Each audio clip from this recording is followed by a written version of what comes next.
how would you see what area of investment that Sri Lanka interested in Pakistan to invest, and what Pakistani investor you wish to invest in Sri Lanka? First of all, let me tell that the first country, the Pakistan signed a FTA, or we call it Free Trade Agreement, Okay. is it Sri Lanka? Right. Way back in 2002, right? And it came into effect in 2005, Okay. almost 20 years ago. Okay. So as per that free trade agreement what we have, there are more than 120 items which can be export or import, from your country to our country, and from our side, there are about 120 items which can be exported duty free. Okay. It is a huge relief for the exporters, Right. and also for the importers. And as per that agreement, we can go up to $1 billion, that is 1,000 million $, Right. worth trade either way. But Okay. we are still, even after 20 years, about 400 million worth goods going from Pakistan to Sri Lanka, about 100 million coming from Sri Lanka to Pakistan. Okay. So before we revisit this agreement again and upgrade it, we have a lot of avenue to do. Right? Both countries have a potential to Very enhance their much trade. big potential. Okay. How would you see the scope of tourism and exchange tourism? How would you describe the Pakistani tourism and your tourism? Yeah. And what could be you would suggest that it should be improved? The first thing is that the Pakistani nationals going to Sri Lanka, Okay. they love Sri Lanka. They love cricket. Okay. They love our beaches. Right. They love our tea estates, greenery and things like that. But only thing we have, the problem that we have is we don't have very good air connectivity between the two countries. Okay. Now, if you want to go to Sri Lanka from Islamabad, the easiest way that you can go is you have to travel to Lahore and take a direct flight, Sri Lankan airline flight. We fly 4 days per week from Lahore to Colombo. In 3.5 hours, you are in Colombo. Right. Or you have to go to Karachi. We fly another 4 days from there, and that is also about 3 hours. But there is no connectivity from Islamabad. Right. They are one of the biggest problems. And second thing is only Sri Lankan Airlines flying to Colombo. Okay. No other airline flying direct flights. Okay. Even not PIA. PIA earlier had flights, now they are not doing. So if you want to go, there is another way. You go from here to Dubai or to Abu Dhabi or to Qatar, and then get a flight back to Sri Lanka the same way. But it is time consuming. Time and money consuming. And money of course not very big difference within the ticket. Right.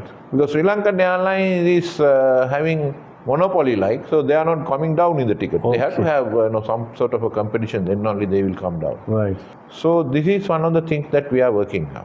So now some private airlines in Pakistan has agreed that they will try to get the connectivity. One of the airlines is AirCL. Okay. So AirCL was given the cabinet approval last month by your federal cabinet to start direct flights to Colombo. Right. So this is one of the things we are looking at. So once it comes, there will be more and more Pakistani nationals going there. The second thing, whoever who go there come back with very happy memories. Okay. Of Sri Lanka, because Sri Lanka is a country, is an island nation. So we are used to the tourists. So many tourists are coming. Sri Lanka is a destination where the Western tourists come during the winter. Okay. So November, December, January, February, our hotels are full. Okay. Rates are also very high. Right.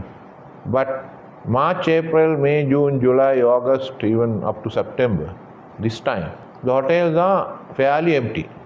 Okay. And the prices are also low. So these are the time that the Pakistan nationals can go to Sri Lanka. Now for example, if your children, you have 2 months summer holiday. So what you are going to do, all these children at home?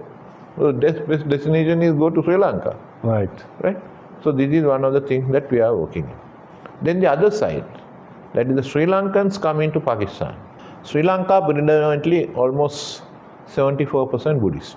Okay. The Pakistan, I would say, Pakistan tourism is sitting on a gold mine.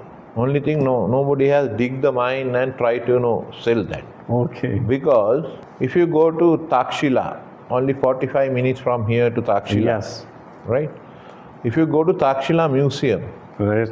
that is the best Gandhara Buddhist traditional art and culture is there. Exactly. And lot of Pakistani nationals doesn't know the great emperor Ashoka, who was there much before the Mughal emperors came to this side. Right.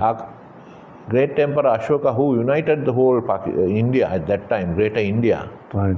and who spread the Buddhism even to Sri Lanka, to Thailand and Myanmar, and then to China and Japan, lived in Takshila. His hometown is Takshila. He studied at Takshila University. That is one of the oldest universities in the world. Takshila itself, the meaning of Takshila in Sanskrit is the university. Yes. Right? These are the biggest universities. Even the best teachers were there. Right. Right?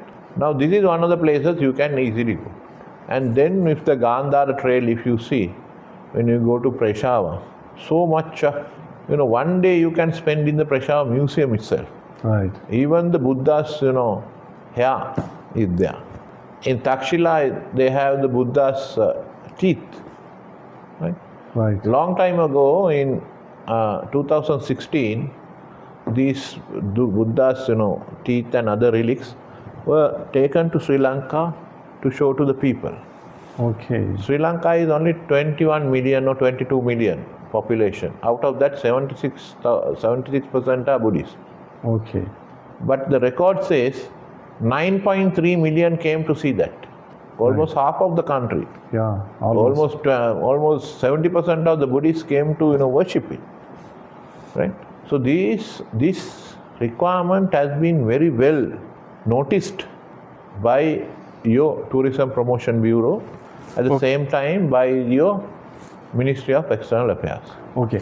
So last month in May, we had a Gandhara seminar conference on the day that Buddha was born. Right. By the Ministry of Foreign Affairs. So there is a very big demand and this thing.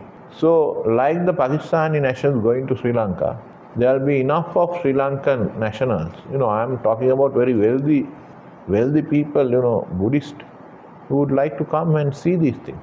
As is like a home country for you. While you're traveling among the people, what makes you more happy when you met with the local people while traveling in Pakistan, and what is your experience about the culture and food? Yeah, I was coming, as I said, I was coming here from 1995. Okay. So those are the days, we were young. I'm talking about almost how many years? 25, 30 years old ago, right? I was a young man. And we used to travel in motorcycles. Hire a motorcycle from Karachi and just travel, no restrictions. So wherever I stop, even to have a meal, a roadside, boutique or tea shop, to have a cup of chai, I used to say, we are from Sri Lanka. Oh, Sri Lanka! Sanat Jayasuriya. Okay. Aravinda Silla, that was the time that we won the World Cup, 96, right here in Gaddafi Stadium. Oh, so they welcome us this open arm. You don't have that welcome to any Sri Lankans anywhere. Or the same feeling is there, my friend, when any Pakistani national go to Sri Lanka. It is not because only of cricket. When we are going through a very difficult time for 30 years, when we are fighting with the LTT Tamil terrorist, it was the Pakistan who gave us the unconditional support with military hardware and training. So today we are a free nation without any terrorism. Right. We are not divided by a land border, north and south, thanks to Pakistan. Right. This is very well known by the Sri Lankan people. So they also welcome the Pakistan nationals very well.